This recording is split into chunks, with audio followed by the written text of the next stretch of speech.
Welcome to Chef Mike Vlogs.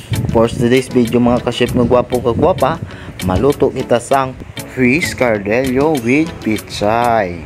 Ari may isda kita diri nga preska nga ginbutangan ko na sang asin para may lasa na kong prituon. Ginbakal ko ini sa akon nga suki dira sa Sigma Kapi sa may tindahan.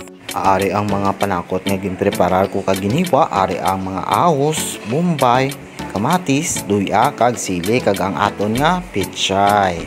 May ginbatin ako dire nga 2 ka bilog nga itlog, 2 ka baso nga tubig nga aton nga isabaw. Ari ang atong pampalasa, tak ajinomoto, asin kag ang mantika gamiton nato sa pagprito sa isda. Bago kita magumpisa, gina-shoutout ko gali ang bago ko nga subscriber, Ihilin and Arthur Vlog. Suportahan nyo man ini mga ka-chef nga gwapo kagwapa.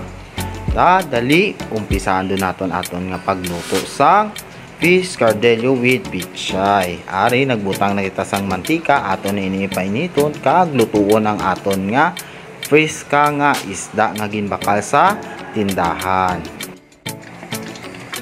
Mga ka-chef nga gwapo kagwapa, ari na nag-init ng aton nga mantika, umpisa do kita kaprito. Aton ini nga prituon ang tanan nga isda. Gina-shout out ko diri si Ashley kag ang iya nga bata nga birthday celebration na dusubong nga si Yelsa, kag sa ginpakaon mo kanamon dira nga foods manamit gid, kag madamo nga salamat sa ginatag mo nga gulay. May lulutuon doon ako nga tinula ni buwas. Ari no mga ka-chef nga gwapo kagwapa, may mga tips ako sa inyo no. Kung magbakal ka mo sa mga isda, mas better nga piliun nyo ang fresh nga isda gid kung may ara no. Kay ang fresh nga isda mga ka-chef nga gwapo kagwapa, manamit na kaunon, medyo matratamis na siya. Ari mga ka-chef nga gwapo kagwapa, dali na lang maluto ang aton nga ginprito nga isda. Ari na na siya mga ka-chef nga gwapo kagwapa, ibutang na naton diri sa palanggana ang aton nga ginprito nga isda. Amo na ang una naton nga ginprito, may ikaduwa pa kita nga prituon sa isda. Ari na iprituon naman naton ini ang kaduwa naton nga batch ng isda. Bali 4 ni kabilog mga ka-chef nga gwapo kagwapa. Amo ni ang amon nga sudan ni Mrs. Subong. Ang manami isang 3-4 multi cooker nga 4 liter, manami ang iya nga takop kay makita mo ang pagluto mo, makita mo sa sagwa. Amo na ang bintaas ang iya nga takop ay glass, manami ni gamiton. Ari mga ka-chef nga gwapo kagwapa, dibaliskad ko na ini ang iya nga sampiyak da doon ang wala pa nga sa side nga part. Amo naman na ang aton nga lutuon. Ari na daha na ang aton nga ginprito nga isda.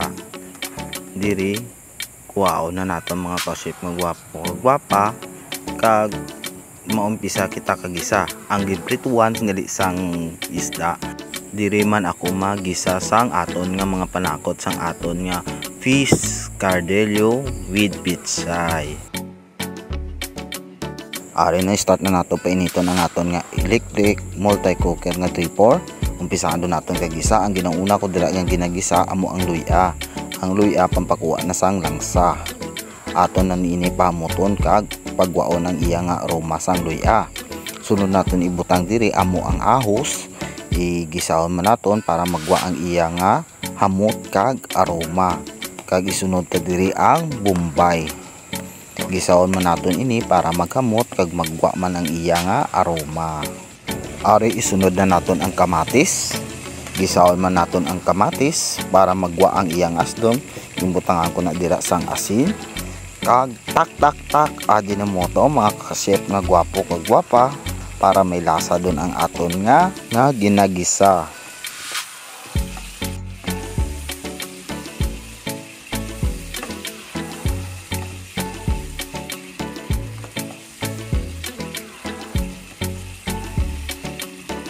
Ari mga ka-chef nga gwapo kagwapa, ginadunot ko dira ang kamatis para magwa gid ang iya nga kaaslom sang kamatis.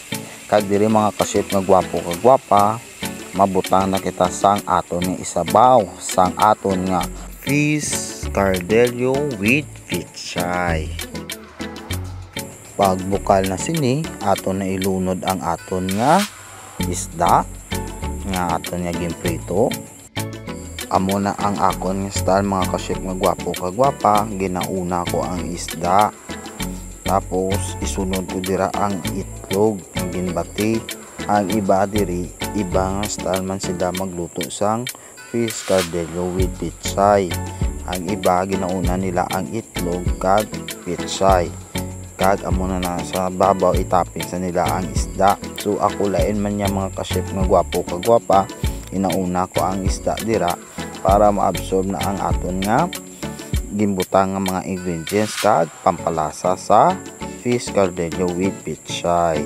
So different kita magluto, so amo na ang akon nga tips kung ano may inyo nga gusto nga magluto dira, sundan nyo ang inyo nga gusto, kay hindi kita same sang pagluto sang fish cardello with pichay. Gimbutang ko na dira ang sili, ari palutuon lang naton ang pichay, itaf ko para manamit ini nga kanon, masabot kag crunchy.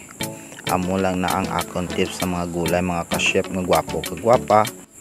Ginabaliskad ko man diri ang isda para ang sampiyak nga part maka-absorb man sang aton nga ginbutang nga ingredients kag pampalasa diri sa fish cardello with pichay.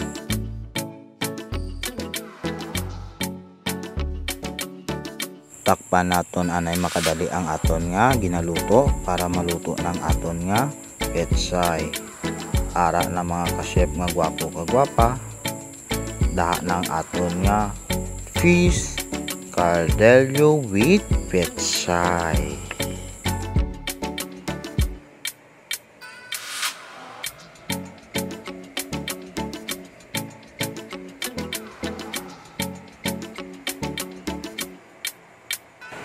Sa wala pagli naka-subscribe, subscribe na para sa sunod ko nga vlogs, update ka mo. Please subscribe my YouTube channel para po update po kayo sa aking next vlogs. Family and friends and classmates at not supporters si Chef Mike Vlogs. God bless you all.